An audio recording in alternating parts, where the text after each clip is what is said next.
அஸ்ஸலாமு அலைக்கும் வரஹ்மத்துல்லாஹி வபரகாத்துஹு. சஜதா திலாவான்னு சொல்றது குர்ஆன் ஓதிக்கொண்டிருக்கிற நேரம் சஜதாவுடைய ஆயத்துக்கள் வரும்போது நாங்கள் அந்த இடத்துல சஜதா செய்யணும்.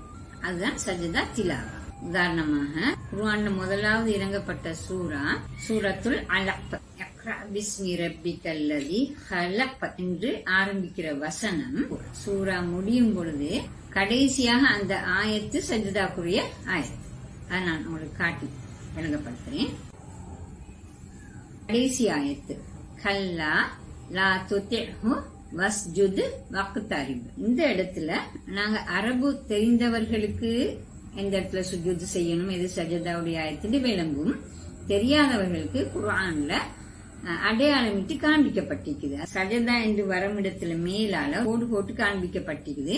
இது எல்லா குர்ஆன்லயும் இந்த கோடு போட்டு காண்பிக்கப்பட்டில்ல.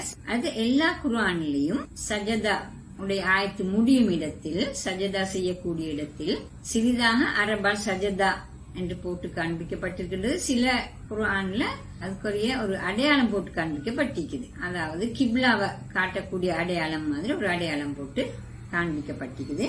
அதே நேரம் ஆயத்து முடியும் இடத்தில் பக்கத்திலையும் சஜதா என்று போட்டு காண்பிக்கப்பட்டிருக்குது.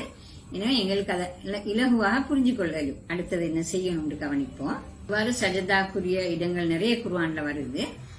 இந்த ஆயத்து முடியும் இடத்துல வருது, சிலது ஆயத்துல இடையில வருது. அப்ப நாங்க ஆயத்து இடையில நிப்பாட்டிட்டு அந்த சஜதாக்குரிய ஆயத்துல நிப்பாட்டிட்டு எழும்பி அல்லாஹ் அக்பர் சொல்லி தக்பீர் கட்டல அப்படியே சுஜூதுக்கு போய் சுஜூதுல அந்த துவா ஓதிட்டு